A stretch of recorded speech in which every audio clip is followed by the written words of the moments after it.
O Brasil tem muito a aprender com essa cultura de técnicos em O toda a torcedor Europa. não é maior que o clube em nenhuma Não é instância. só culpa dele, né? Ele já é o terceiro técnico passando só Eu nesse acho ano. que vai só entrosar melhor. Tem ela. chance de melhorar com essa questão do novo E a gente tem um técnico. monte de jogador jovem estreando agora na seleção. Manter o técnico e dispensar os jogadores. Ponto de encontro.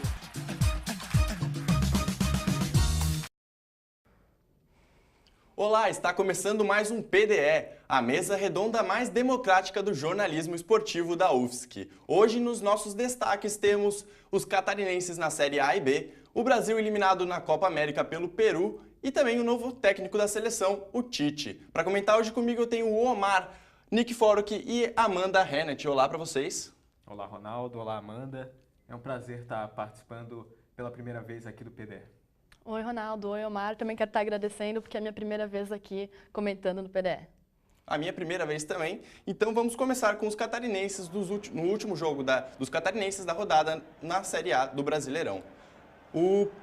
A Chapecoense jogou junto com o Cruzeiro na Arena Condá. Kempis, no final da partida, jogou a bola recebeu a bola de Rafael Lima, que acabou marcando e decretando a vitória de 3-2 da Chapecoense, que havia perdido por 5-1 na rodada anterior. No outro jogo tivemos Palmeiras contra o Figueirense, final do placar 4-0 para o Palmeiras, que se mantém líder da competição com 25 pontos. Aí vemos a tabela, o Palmeiras com 25 pontos, já os catarinenses a melhor colocada é a Chapecoense com 18 pontos, e a pior defesa do campeonato junto com o Botafogo e América Mineiro com 20 gols tomados. E o Figueirense é o 15º. Os próximos jogos temos Santos contra Chapecoense e Figueirense contra Atlético Mineiro. O que vocês acham dessas rodadas que os times catarinenses estão demonstrando com um aproveitamento da Chapecoense bem melhor do que o do Figueirense, mas também com a defesa ruim e o ataque está ali parelho, com um saldo 0, com 20 gols marcados e 20 gols tomados. O que vocês acham? Então, acho que o maior problema do Figueirense é depender dos jogadores mais velhos, que estão propensos a ter mais lesão dentro de campo. Um exemplo é o Carlos Alberto, que vai e volta. Agora era para jogar, mas apareceu de novo outra lesão e está fora. Depende também, por exemplo, do Rafael Moura. Dos 10 gols, é um dos piores ataques, é o pior ataque do campeonato hoje. E dos 10 gols feitos pelo Figueirense, 5 foram do Rafael Moura. Então isso mostra a dependência que o Figueira está tendo. E agora ele vai pegar, se não me engano, é o Santos ou o Atlético Mineiro que o Figueira vai pegar agora? O Figueira pega o Atlético Mineiro, o Atlético Mineiro em casa. Então, o Atlético Mineiro e o Santos, que a Chapecoense vai pegar, são times que, para mim, vão subir ainda bastante na tabela. São alguns dos times que vão disputar ali com o Palmeiras, talvez com o Inter, com o Corinthians, o topo da tabela. Então, acho que os dois times catarinenses têm missões bem difíceis na próxima rodada. Sim, eu concordo, né? A próxima rodada vai ser bem difícil para as equipes catarinenses da Série A, mas eu acho que, ali diferenciando um pouco as duas, né? A Chapecoense já veio de uma tremenda temporada passada e manteve o trabalho. Eu acho que agora acabou de perder o Guto Ferreira, que acabou indo pro Bahia, não foi? Foi pro Bahia. Agora trouxe o Caio Júnior, conseguiu uma boa vitória contra o Cruzeiro, que está ali com altos e baixos, mas é uma grande equipe, venceu em casa, que é muito importante para essas equipes ditas menores, mas o Figueirense, como já foi dito, né, tem o pior ataque, é uma equipe que ainda, eu acho que manteve um pouco do padrão do Argel, que era uma equipe bem defensiva, mas não tem ainda não tem o comando dele. Sim. Não é? Então perdeu um pouco certas características, mas está tendo muita dificuldade na frente. Como a Amanda bem falou, depender do Carlos Alberto não dá. Carlos Alberto joga um jogo e fica parado um mês. É um alto salário, talvez seria o principal jogador dessa equipe, mas não joga. Então, tanto que o presidente assim, da equipe já falou que tudo tem um limite. Então, eu duvido muito que ele continue no Figueirense se ele continuar nesse histórico de lesões, porque acaba demandando recurso do time, querendo ou não. É um bom recurso que às vezes poderia estar trazendo outros jogadores, poderia estar trabalhando com outros também que já estão no clube, então acho complicado depender do Carlos Alberto. É o que a torcida também cobra, né? Porque é um jogador, como você falou, que é caro. Sim. E não está com um desempenho tão bom assim, já que ele está se machucando, joga um jogo, como a Mara falou, e fica 3, 4 fora. É considerado um jogador bom, mas de qualquer forma ficar muito no departamento médico, eu acho que não resolve de nada para um time que precisa de ponto e precisa marcar. É o custo-benefício, né? Não tá rendendo o que deveria render. Bom, continuamos agora então com a Série B dos catarinenses que disputaram os jogos e o melhor colocado é o Criciúma em sexto. Assim, o Criciúma tende a ter normalmente um dos melhores da Série B, mas o Avaí, que deveria também estar próximo ao Criciúma na primeira parte da tabela, está em 14º, e o Joinville aí na zona de rebaixamento da Série B. Joinville que na temporada passada estava na Série A, acabou meio que se desmanchando, com alguns jogadores mais importantes sendo vendidos para outros times maiores, que pela sua qualidade, acabou que meio que deixou em saia curta, digamos assim, o Joinville, que está na zona de rebaixamento, caindo para a Série C. E bom, o Avaí pega o Vasco na próxima rodada, que é a melhor campanha da Série B. O Joinville vai visitar o Brasil de Pelotas, no Centenário, em Caxias do Sul. E o Criciúma vai a Londrina, no estádio do Café, pegar o Londrina para a próxima rodada da Série B. Quais são as projeções aí para os times catarinenses que vocês acham? Bom, acho que como na Série A também complica, né? Principalmente para o Avaí, que não está fazendo uma boa campanha e vai pegar a melhor equipe dessa competição, que é o Vasco. E as duas outras equipes pegam jogos fora de casa, não é? Que não são fáceis, principalmente eu acho que o Brasil de Pelotas, que é bastante forte dentro de casa. Então, a gente vai até falando da campanha, né? Você falou o Joinville vem muito mal nessa temporada, até trouxe o Emerson Maria para o campeonato catarinense, conseguiu ali resultados, mas na Série B perdeu alguns jogos, já foi demitido, né? Não apostaram no trabalho dele, que é um sujeito que conseguiu bons resultados aqui em Santa Catarina, no Avaí, no próprio Joinville. Levou o Joinville para a Série A, né? Sim. Foi ele o responsável. E algumas derrotas já não adianta, se não ganha, querendo ou não, aqui no Brasil é difícil manter um técnico, porque a torcida, o próprio clube depende de resultados rápidos. Então, se não está rendendo, provavelmente o técnico vai acabar saindo. A culpa rende para ele. Esses pontos que são perdidos agora, tanto que o Joinville está na zona de rebaixamento para a Série C do campeonato. Ele está na Série B, mas sendo rebaixado para a Série C nesse momento. Futuramente pode agravar a situação e o time acabar sendo rebaixado. Então, é uma coisa que esses pontos, querendo ou não, tem que ser conquistados, e é o que a diretoria quer, e acaba demitindo o técnico e não visa um trabalho a longo prazo, digamos assim. O Joinville teve 2 vitórias em 13 rodadas, está indo para a 14ª agora. Eles até contrataram agora o Lisca foi responsável ano passado em trazer o Ceará, deixar o Ceará na Série B, não cair para a Série C. Tomara que ele consiga o mesmo resultado agora para o Joinville, né? Bom, o que se espera. Mas, né, falando um pouco, a gente falou do Joinville, né? Lá embaixo. Mas também tem que se destacar a campanha do Criciúma, né, com o Roberto Cavalo, que está fazendo um bom campeonato. Na minha opinião, o time do Criciúma nem é uma equipe com jogadores tão talentosos assim, mas o Roberto Cavalo é um cara experiente, né, monta equipes sólidas e está conseguindo um bom trabalho. Por enquanto, o Criciúma está no topo da tabela, brigando para subir para a Série A. Saiu agora, né, do G4, acabou perdendo para o adversário direto dele, Atlético Goianiense. E tomara que continue. A equipe realmente é muito boa. Eles até eu vi que o Cavalo estava falando que está querendo trazer mais uns 4 jogadores de velocidade para jogar ali na frente. Só não entendi porque eles contrataram. Eu não conhecia o jogador, é o Pitbull, ele acho que vem da Série C, não sei direito, não conheço o trabalho dele. E o técnico acabou falando que nem ele conhece também o trabalho do jogador que acabou de ser contratado. Então, querendo ou não, é um time que é bom, tem uma equipe boa, mas não dispõe de tanto recurso. Então, deveriam trazer assim contratações mais pensadas e que pudessem ser colocadas. Assim, se tu contrata alguém é porque tu está querendo colocar ele no jogo, né? Então, tomara que ele consiga trazer esses outros jogadores para colocar ali na frente, que consiga voltar ao G4.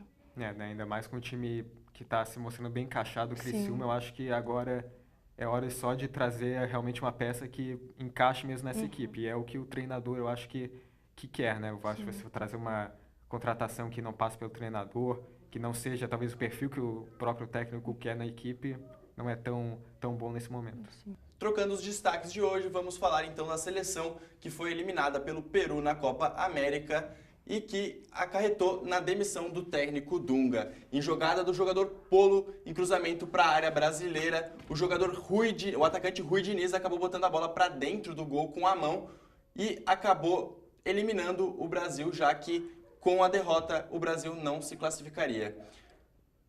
O time inteiro da seleção acabou reclamando com o árbitro, mas que não adiantou de forma alguma, e ele acabou dando o gol e o Brasil foi eliminado.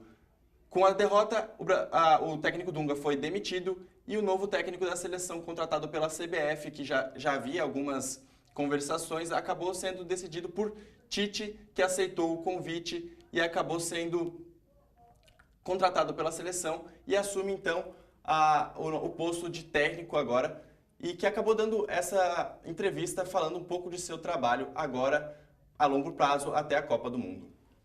Eu digo assim, a minha atividade e o convite que me foi feito foi para ser técnico da seleção brasileira de futebol. Entendo que essa atribuição é a melhor maneira que eu tenho para contribuir naquilo que eu tenho como ideia que foi a minha vida. E adjetivos como transparência, democratização, excelência, modernidade, é a forma que eu penso e a forma que eu trago para o futebol. E aí, desculpa, mas o meu legado, todo o meu trabalho pode falar a esse respeito e a forma como me conduzi. E penso ser dessa forma em todas as áreas também. Bom, o técnico que era o mais esperado pela torcida brasileira para assumir o posto do Dunga, que já havia sendo contestado pelos resultados nas jogos eliminatórias da Copa, assim como na Copa América. Bom, comentaristas, vocês acham que era, sim, o único técnico possível para assumir a seleção nesse momento? Então, assim, eu realmente torcia para que fosse chamado Tite para ser o novo técnico da seleção brasileira. Eu até achei que ele ia ser chamado em 2014, quando o Brasil foi eliminado da Copa do Mundo e tudo, mas acabou não acontecendo, trouxeram o Dunga de novo. Mas eu sinto que, assim, o Tite foi chamado. Ele soa, pelo menos para mim, quando eu leio alguma notícia, eu vejo assim, os torcedores comentando como se fosse a última esperança do Brasil. Por um lado, isso pode ser bom ou pode ser muito ruim, porque se ele não apresentar resultados, assim, não se vê hoje. Óbvio que o Brasil tem técnicos bons, mas a esperança está sendo depositada no Tite. Não sei o que vai ser feito se a seleção não melhorar, se os jogadores não apresentarem um rendimento melhor. Então, eu espero mesmo que ele consiga ajeitar a defesa, que está fazendo muita besteira em jogadas teoricamente fáceis, que consiga melhorar o toque de bola da seleção e que realmente essa última cartada, que parece ser, dê certo e que ajude bastante agora nas eliminatórias para a Copa, né? Bom, né, eu acho que eu não via outro nome no futebol brasileiro, um treinador realmente brasileiro para treinar a seleção. Eu acho que você poderia buscar treinadores internacionais, a gente já sabe que a CBF não é muito a favor, mas no Brasil o Tite realmente ele é o principal treinador já há algum tempo, né? Ele é um cara que ele evoluiu muito na carreira, a gente pode perceber isso. Ele teve aquela passagem muito vitoriosa pelo Corinthians, foi campeão da Libertadores e Mundial, só que ele era contestado em certos aspectos, né? A equipe não jogava tão bem e era muito sólido defensivamente, mas pecava ali às vezes em fazer gols, empatava muito. Já ele saiu, ele até em 2014 ele estava sem emprego. O ano sabático dele, né? Ele estudou bastante e até estava aparentemente esperando uma proposta da seleção que infelizmente, ao meu ver, não veio. E agora veio nesse momento conturbado. Mas nesse segundo período no Corinthians, eu acho que ele evoluiu ainda daquela outra passagem. Ele apresentou um futebol diferente, mais teoricamente vistoso, com mais posse de bola, mas mantendo uma solidez defensiva. Eu acho que se ele conseguir trazer isso para a seleção, vai ser algo realmente muito bom. Como a Amanda falou, a defesa está muito mal. A gente tem, por exemplo, o Thiago Silva, que é um tremendo zagueiro, mas não está sendo convocado por certos problemas que teve, mão na bola, a questão do show na Copa do Mundo. O emocional que muita gente critica, né? Mas então eu acho que agora o Tite vai ter que buscar resgatar certos jogadores, que a gente sabe que tem qualidade, mas na seleção não vinham rendendo, e fazer a equipe jogar melhor. Eu acho que é basicamente isso, porque não foi um gol irregular que desclassificou o Brasil. Foi uma péssima atuação o Brasil ter jogado para empatar com a seleção peruana. O Brasil tem que jogar para ganhar do Peru e não jogar para empatar e no finzinho do jogo tomar um gol irregular e ficar reclamando. Bom, a questão de que o técnico foi chamado, queria ser chamado em 2014 com o 7-1, que o Filipão acabou sendo demitido. Ele esperava ir para a seleção. Basicamente, o povo brasileiro também queria que ele fosse para a seleção, só que chamaram o Dunga, que vinha com um retrospecto ruim, que havia treinado só a seleção e o Internacional. Para um técnico de seleção que tem que ter um pouco mais de bagagem, um pouco mais de experiência, já estava meio predefinido que teríamos atuações ruins dali em diante com a chegada do Dunga. Vocês acham que é um ponto a se ver? Que poderíamos ter tido o Tite já desde 2014 para que ele tivesse um trabalho a longo prazo com a seleção e não chegar agora na metade das eliminatórias para chamar ele e tendo risco aí de não se classificar pela primeira vez para uma Copa do Mundo. Bom, né, eu vejo mais que o Dunga foi chamado como uma espécie de para-raio. A gente tomou 7-1, a imprensa estava realmente descascando todo mundo e o Dunga, ele é um cara, o perfil dele, ele bate, né? Ele é um cara que dá entrevista polêmica, ele fala mesmo e com você tendo o Dunga ali na frente, nas câmeras, eu acho que até afasta um pouco de você pensar por trás da CBF. Em vez de não bater nas pessoas que comandam a CBF, você bate no Dunga, que na dúvida ele é o responsável. Eu acho que ele tinha mais esse perfil do que tem o Tite. E o Dunga, como você falou, treinou a seleção e depois treinou o Inter. Não foi bem no Inter, na seleção conseguiu resultados, mas acabou perdendo a Copa do Mundo e não jogando bem. E eu acho que ninguém esperava que o Dunga fizesse um grande trabalho na seleção. Podia até ter conseguido os resultados que acabou não conseguindo, acabou sendo eliminado nas duas Copas Américas que ele teve, mas nem os resultados ele conseguiu. O time não jogou bem e não conseguiu os resultados. Como você falou, o Tite era a melhor opção, na minha opinião, deveria ter começado o trabalho em 2014, mas começando agora, também não dá para chorar o leite derramado. Agora é esperar que o Tite consiga fazer um trabalho, melhor a seleção, visando a próxima Copa do Mundo. Acredito que, sim, num cenário ideal, o correto seria ter chamado o Tite já em 2014, porque ele teria um prazo maior para desenvolver todo um trabalho, para já consolidar os mesmos jogadores ali nesse período e ter um trabalho melhor para poder chegar nas eliminatórias, até mesmo na Copa do Mundo, com um time mais formado, com um jeito de jogar mais definido. Até sobre essa questão do Dunga ter sido chamado com pouca experiência, até pouco tempo eu li um texto que comparava muito a seleção masculina com a seleção feminina de futebol. Então, os dirigentes da CBF comentam muito que na seleção feminina a gente não coloca uma mulher para treinar porque elas têm pouca experiência. Não dá para simplesmente pegar uma jogadora e colocar como técnica. Mas foi exatamente isso que eles fizeram com o Dunga, sabe? E tem jogadoras femininas tão boas quanto os jogadores masculinos. Então, é uma coisa que dá para se observar. Tem muitas diferenças em relação à competição, a salário, até mesmo a atenção que é dada para o futebol feminino e masculino, que dá para fazer essa comparação em relação ao Dunga e às próprias treinadoras, né? Mas acredito que, num cenário ideal, teria sido chamar o Tite para ser o treinador da seleção desde 2014, para ter um trabalho melhor, mais tempo para ser desenvolvido, né, para as próximas competições. Bom, vamos esperar então que o Tite, com essa segurança toda, sendo o melhor técnico brasileiro em atividade agora, passe para a seleção essa segurança e que a gente se classifique para a próxima Copa do Mundo. Bom, o PDE de hoje vai ficando por aqui. Obrigado você por ter nos assistido. Você pode também nos assistir esses e outros programas na nossa página, acompanhando a nossa página do Facebook. É só procurar por Esporte Clube e também dar uma olhada lá no nosso telejornal diário da UFSC. É só procurar por TJ UFSC. Obrigado vocês também, comentaristas, por ter esta companhia de hoje. Obrigado, Ronaldo. Obrigado, Amanda. Foi um prazer participar desse programa. Obrigada, Romar. Obrigada, Ronaldo. Eu também quero agradecer pela oportunidade de estar vindo aqui comentar. Bom, obrigado a vocês. Até mais. Tchau. O Brasil tem muito a aprender com essa cultura de técnicos em toda a Europa. O torcedor não é maior que o clube em nenhuma instância. Não é só culpa dele, né? Ele já é o terceiro técnico passando só nesse ano. Eu acho que vai só entrosar melhor. Tem chance de melhorar com essa questão do novo técnico. Tem um monte de jogador jovem estreando agora na seleção. Manter o técnico e dispensar os jogadores. Ponto de encontro.